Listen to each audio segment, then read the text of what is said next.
honorer ta famille, j'ai compris que cette mémoire pouvait se transmettre autrement. Avec mes élèves, j'évoquais déjà ces héritages juifs et musulmans, mais il manquait un geste concret. L'idée de poser les pavés avec toi est née ainsi. Merci Radouane. La rencontre avec Lucien Arnoux nous a permis d'élaborer ce projet qui n'était pas qu'un symbole mais un pont. Un chemin pour que les jeunes comprennent la Shoah, la solidarité et l'écho des mémoires. Avec l'étoile jaune et le croissant, les débats et les témoins, la mémoire a pris cher. Non pas un passé figé, mais une mémoire à vivre face aux fractures d'aujourd'hui. Et le voyage à Paris a prolongé ce chemin. À la mosquée, ils ont vu que la solidarité dépasse les frontières. Au mémorial, que la mémoire appelle à résister, écouter, dialoguer et agir. Donc c'est une initiative qui a été mise au point par Madame Pérez et Monsieur Attia, qui est professeur de religion islamique à l'Athénée Charles Rogier. Et Monsieur Attia a décidé, avec ses élèves de 3e année, de leur faire lire un livre, L'étoile jaune et le croissant, et de monter tout un projet tout autour de cette lecture. Un projet non seulement avec la pose des pavés de mémoire aujourd'hui, mais aussi avec un voyage à la mosquée de Paris, ainsi qu'une conférence débat avec projection de films, afin de faciliter la communication entre les différentes cultures.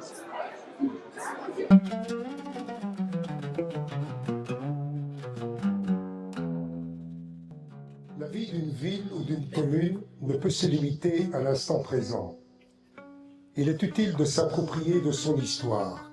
Et pour ce faire, il faut un liant, un ciment patrimonial et historique, voire une mémoire collective. C'est ainsi que les pavés de mémoire sertis et gravés à même le sol où demeurait la famille Nozis leur restitueront symboliquement leur lieu d'existence, donc leur légitimité, celle que l'idéologie totalitaire nazie a souhaité détruire et nier à jamais. Nous devons être les passeurs des mémoires, parce que cette mémoire n'ira jamais de soi. Elle nécessitera toujours d'être portée encore davantage lorsque les derniers témoins auront tous disparu. La vie offre une voix aux descendants des survivants. 3 pavés pour Marthe, Gisèle et Robert, partis de Malines vers Auschwitz par le 20e convoi. Un hommage et un rappel. Ce convoi fut la cible d'une attaque héroïque menée par 3 jeunes résistants qui s'étaient rencontrés durant leurs études à l'Athénée royal du Cleux 1 à Bruxelles. Un acte unique dans l'histoire de la résistance. Marthe, Gilbert et Robert, et tant d'autres avec eux ont été assassinés uniquement parce qu'ils étaient juifs. Il n'y a aucune sépulture, il y aura donc ces pavés de mémoire. Et je suis la fille d'enfants cachés. Mes 2 grands-mères ont fait des choix déchirants pour protéger leurs enfants, refusant de se soumettre, optant pour la clandestinité et aussi et surtout trouvant au bon moment des personnes exceptionnelles qui les ont aidées. À une époque où les murs de l'intolérance se dressent bien trop facilement à nouveau, la construction de ponts me paraît vitale, miraculeuse, car de l'autre côté, il y a cet autre, ces mains tendues, ces êtres exceptionnels. Merci aussi aux élèves. Merci à vous d'avoir lu le livre L'étoile jaune et le croissant. Merci de vous approprier une partie de cette histoire qui fait que nous en avons une aujourd'hui en commun. Il n'y a pas de chemin vers la paix est le chemin. Merci à vous.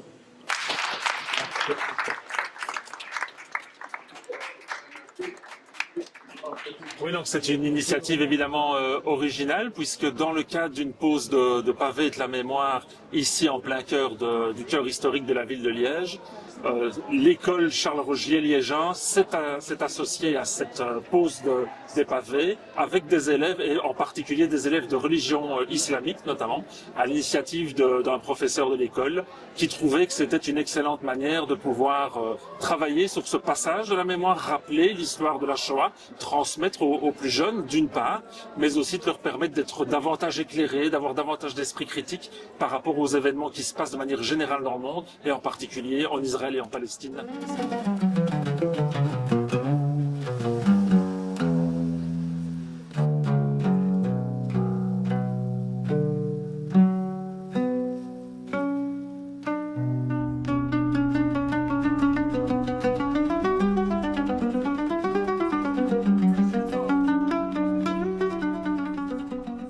C'est grâce à la pose des pavés qu'on est là aujourd'hui. C'est le point de départ du voyage. Il y a quelques points communs entre la pose des pavés et le voyage ici à Paris. La pose des pavés, on avait écrit les noms de quelques personnes qui ont été raflées durant la Seconde Guerre mondiale. Et on parle aussi de la grande mosquée de Paris que l'imam Ben Gabrit, il a aidé des juifs à s'enfuir, à ne pas se faire rafler. Alors pour moi, ce voyage a un lien avec la pose des pavés qu'on a eue. Je dirais pas qu'elle ferait partie de mon histoire, mais je me sens proche de ces personnes. Je veux dire, ce projet-là, on l'attend depuis 1 an et c'est vraiment le projet. On voulait vraiment aller jusqu'au bout du projet parce que pour moi, je voulais vraiment aller voir les lieux. Parce que en lisant le livre, ça m'a donné envie d'aller voir ce qui se passait, etc. Regarder le film et voilà, je suis contente d'être ici. Bon, je me sens fier aujourd'hui. Nous avons d'abord créé avec mon ami Daniel ce projet, a eu l'idée de mettre sur pied ce projet dont le point d'orgue était cette pose de pavés de mémoire à la simple, qui pourrait s'apparenter à une simple pose de laiton gravé au nom de victimes de la Shoah et qui au final a donné ce beau projet dont la consécration aujourd'hui est la visite de 2 lieux emblématiques, à savoir la Grande Mosquée et le mémorial de la Grande Mosquée de Paris et le mémorial de la Shoah. Aborder ces questions n'est pas évident, n'est pas facile, et je pense des 2 côtés. Et avec Daniel, bien qu'on s'était posé aussi la question du dialogue possible et crucial et urgent entre les 2 communautés, on voulait aussi que notre projet déborde et transcende le caractère circonscrit des 2 communautés. On est fiers aussi que ce dialogue qu'on instaure et qui, j'espère, inspirera d'autres initiatives dans le même genre, puisse rétablir d'abord le contact. Tu as parlé de passerelle. Oui, c'est ce que j'espère à travers cette initiative, c'est d'établir des ponts entre nos 2 communautés qui sont aujourd'hui si distantes inutilement alors qu'elles ont tant à partager. Du coup, c'est la même que dans le documentaire. Ah, ça me rappelle. Ah, c'est la mosquée. Ah oui, c'est la mosquée. Mais oui, c'est le document. Oh là là, c'est grave beau. Wesh. Il est des lieux qui parlent sans bruit, des espaces qui, au-delà de leur architecture, portent en eux des récits de courage, de lumière, de mémoire silencieuse. La Grande Mosquée de Paris est de ceux-là. C'est vers elle que je souhaitais emmener mes élèves, non pas pour une simple visite culturelle, mais pour vivre un moment de transmission, de réflexion, de réconciliation intérieure. La Grande Mosquée de Paris, par son histoire, est un symbole vivant de solidarité. Pendant la Seconde Guerre mondiale, elle a offert refuge à des Juifs pour chasser, à des résistants, dans un geste de fraternité humaine, loin des dogmes, proche de l'essentiel. En franchissant ces portes, je voulais aussi que mes élèves ressentent cela, qu'ils comprennent que derrière les murs de pierre, il y a des histoires de mains tendues, de vies sauvées, d'actes justes dans l'ombre. Alors nous sommes face au portrait de l'imam Sidi Ben Gabrit que vous aviez découvert dans le beau récit relaté par l'auteur Mohamed Aïssaoui en son essai L'étoile jaune et le croissant. Cette exposition autour de la figure de l'imam Ben Gabrit passe sous silence ce trou noir, souvenez-vous, lorsqu'on avait parlé de trou noir historique autour de l'action menée par l'imam pour sauver les Juifs durant la Deuxième Guerre mondiale.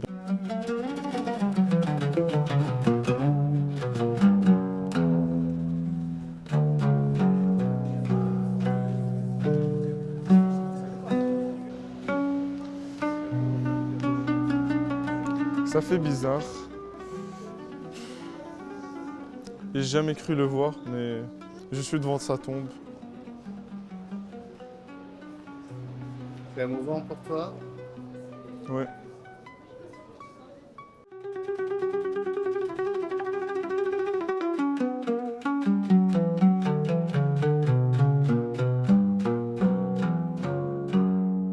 Si je choisis de faire dialoguer la mosquée et dans la même journée le mémorial de la Shoah, c'est pour tisser un fil entre les mémoires, pour dire à nos élèves que l'histoire n'est pas un bloc figé, mais une étoffe complexe, faite de douleur, de résistance, de solidarité inattendue.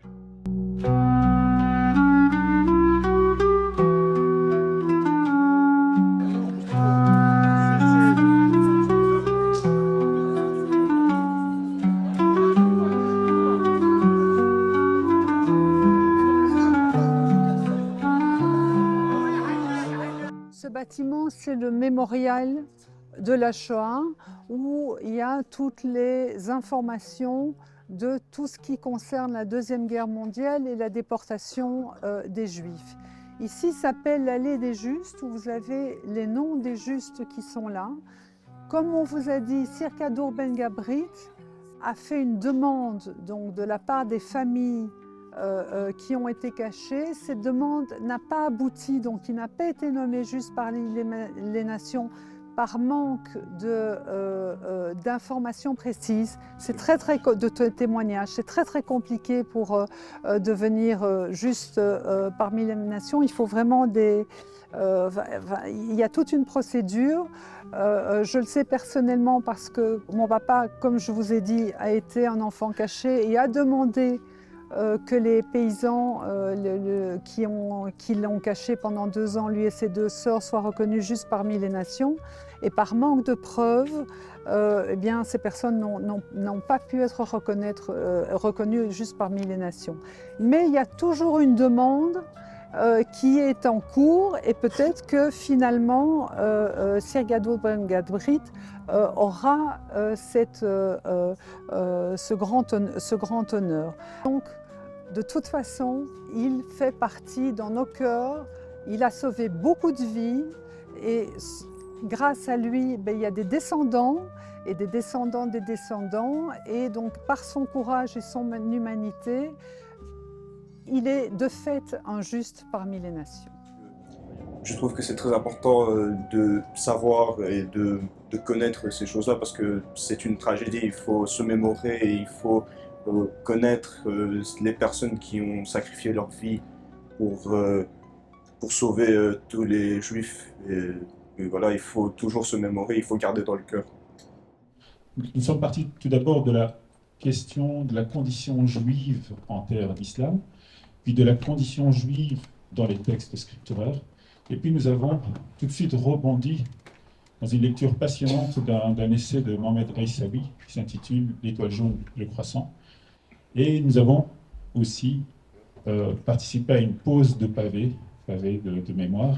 Donc aujourd'hui, là, on va tout de suite, peut-être pour rafraîchir votre mémoire, revoir avec nos invités, qui peut-être, certains d'entre eux n'ont pas vu le documentaire, ce documentaire de Driss Berkani qui s'intitule « La Grande Mosquée, résistance oubliée ». Et ensuite, on passera au témoignage et on passera surtout à la discussion avec vous.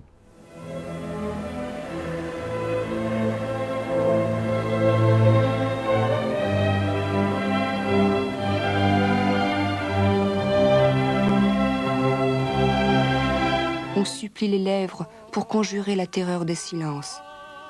Voilà ce que faisaient des journées entières ces femmes et ces hommes revenus de l'enfer. L'incroyable parfois arrivait, les gens se retrouvaient, le miracle était dû à des lieux qui, comme la mosquée, ont servi d'asile et de sanctuaire.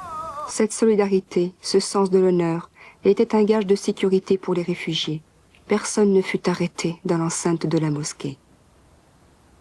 Quand il y avait une alerte, Kadoub Ngabrit appuyait sur un bouton et il signalait, il disait « mettez les réfugiés à la salle de prière ». Il les mettait même, j'étais pas derrière les rideaux où il y avait les femmes. Comme ça, les Allemands, quand ils rentraient, ils n'osaient pas entrer dans la salle de prière. Et le 12 septembre 1942, j'avais alors 4 ans, mes parents se promenaient près de la gare du Midi à Bruxelles et ils ont été pris dans cette grande rafle du 12 septembre 1942. Ils ont été détenus à la caserne d'Ossin à Malines. Ils ont été embarqués, déportés dans le 10e convoi vers une destination que mon père a décrite sur une carte qu'il a réussi à jeter du train qui les emmenait. Et il a écrit en route vers une destination encore inconnue. Et cette carte, il l'a envoyée à des voisins qui habitaient la maison à côté de chez nous, c'est-à-dire au 49. Nous étions au 47. Je vous prie de bien vouloir vous occuper de mes affaires et surtout soigner ma petite fille. Prenez-en soin comme si c'était la vôtre. Nous vous en serons toujours reconnaissants. Arrivé à destination, ma mère a été probablement gazée directement et mon père a été déclaré mort, je dirais assassiné, le 25 février 1943. Donc, je suis restée toute la durée de la guerre chez le fils de la personne qui a reçu la carte. Ces gens m'ont soignée comme si j'étais leur propre fille. Les 3 ans que j'ai passés chez eux étaient 3 ans, je ne vais pas dire de bonheur, mais en tout cas 3 ans dans une ambiance très familiale. Ma mère vient trouver sa mère à elle, et donc ma grand-mère. Et elle lui dit, ben voilà, il y a monsieur l'abbé qui nous demande est-ce qu'on peut cacher 2 personnes. Et la grand-mère ne pose pas de questions. Et ma grand-mère, elle dit, ok, on va cacher 2 personnes. Et elle ne pose pas de questions pour savoir pourquoi il faut les cacher, etc. C'est monsieur l'abbé qui dit qu'il faut les cacher, je les cache. Pas de problème, pas de questions. Lorsque je suis rentré en classe primaire, en 3e primaire, puisque j'avais zappé les 2 premières années, et en 3e primaire, je me suis trouvé devant un instituteur qui m'a appelé par mon nom, c'est-à-dire le nom qui était inscrit à l'école, Meyer. Mais moi, j'avais appris pendant 2 ans de ne jamais plus répondre à ce nom-là, parce que ce nom c'était un signal de danger. Et donc, pour moi, enfant de 5 ans, j'ai retenu ce mot. Parce qu'à côté de ces mots-là, j'ai été couvert par une jeune novice qui m'a initié à la peur. La peur du petit garçon que j'étais, la peur de la différence qu'il y avait entre moi et tous les enfants, les petits orphelins qui se trouvaient dans ce couvent. Et donc j'ai été vraiment initié à la peur. Elle a fait ça pour me protéger, mais je pense que ça m'a fait beaucoup de mal également. Et encore des années bien plus tard, la seule personne qui m'appelait Meyer, c'était ma maman. Elle pouvait m'appeler Meyer parce que là, j'avais toute la sécurité, que tout était en ordre. Je suis sorti avec une enfance qui était fracassée. Et donc, il a fallu qu'on reconstruise tout ça. Il n'y avait pas de psychologues, de personnes qui étaient là pour nous aider. J'étais probablement pas le seul enfant caché qui a dû vivre des expériences, parce que j'ai des amis qui ont vécu des expériences absolument abominables, puisque cacher un enfant juif, c'était aussi prendre le risque, comme l'a dit Radouane, cacher un enfant juif, c'était aussi prendre le risque de perdre sa vie. Et donc, j'ai une question pour Madame Bella. En fait, vous avez dit que vous n'avez pas. En fait, vous avez dit que vous n'avez pas changé votre nom et votre prénom. Non. Comment vous avez fait pour ne pas vous faire choquer par les Allemands? Mais il se fait que le hasard a voulu que la vie se déroule comme ça. Je ne vais pas dire cette chance parce que on dit toujours qu'on a la chance de survivre. Je ne sais pas si c'est toujours une chance. Le hasard fait que. Et je n'ai pas changé de prénom. Et on m'a toujours appelé comme ça, Bella. Est-ce que, avec la montée de l'extrême droite, vous n'avez pas peur que ça se repasse, lorsque le passé se reproduise? Cette situation, en tout cas, me fait peur. Me fait peur parce que nos familles ont connu une montée de cet extrémisme. Mes parents sont arrivés en Belgique vers 1930. Ils ont vécu tout ce développement de la situation. Et après la guerre, on a invoqué un slogan « Plus jamais ça ».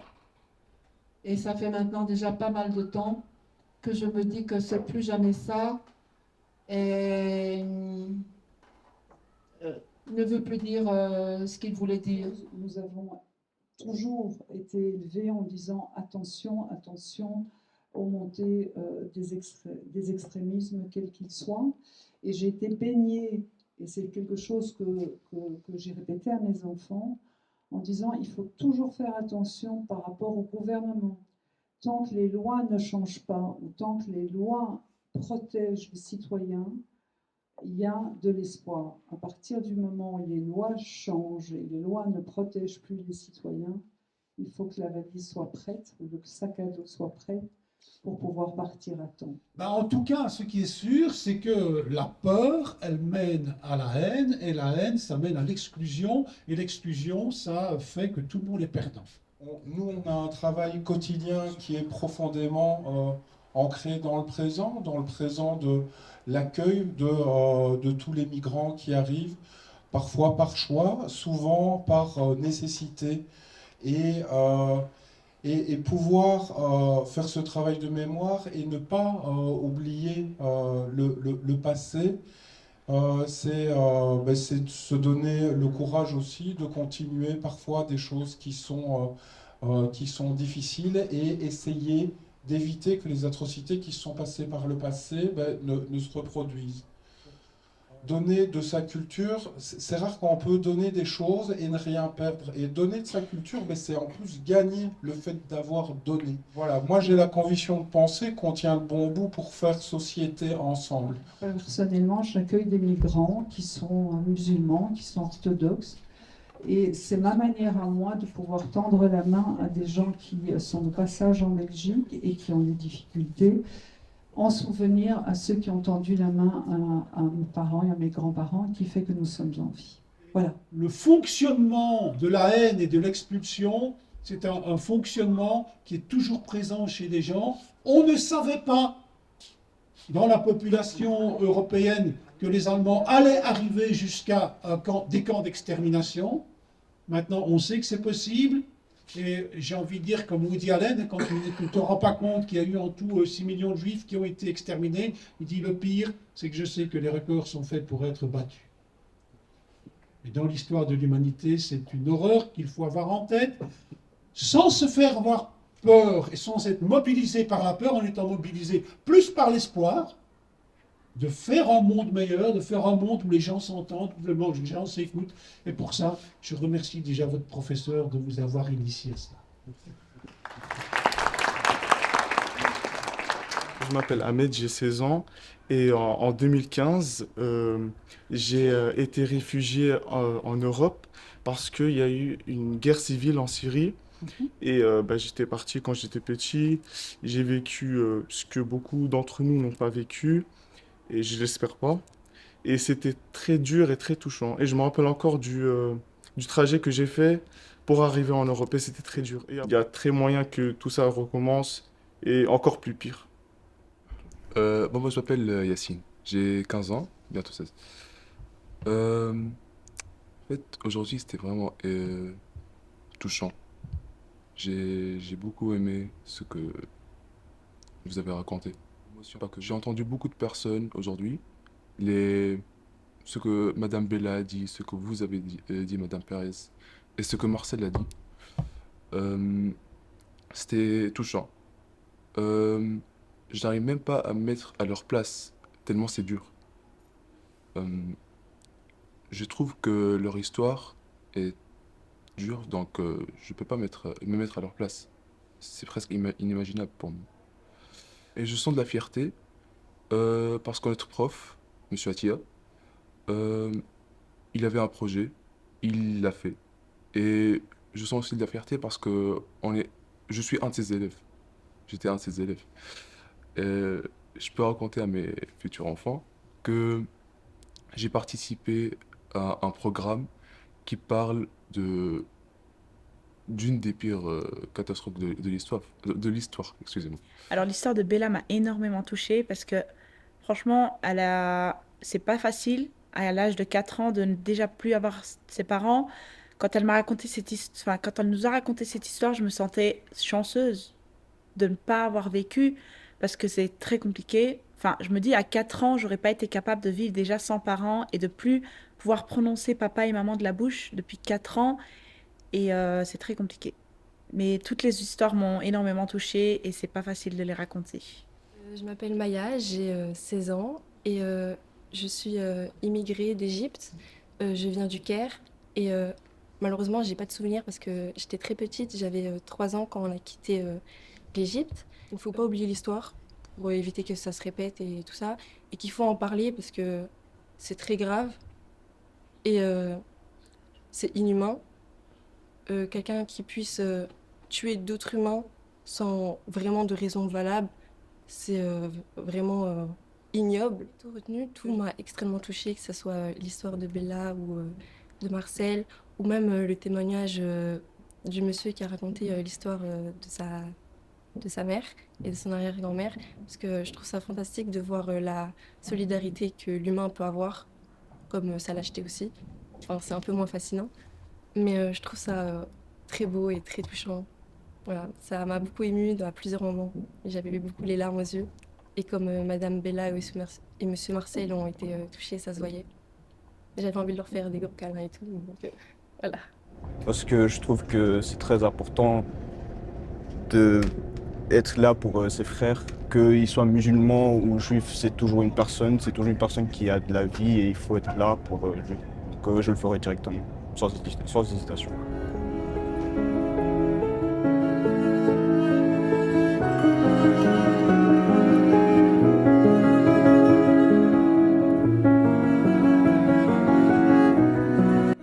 Ça nous prouve qu'on peut toujours avoir foi en l'humanité.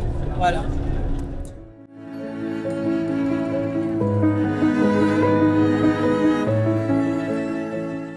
La lâcheté, elle est banale, et l'héroïsme, ça arrive aussi.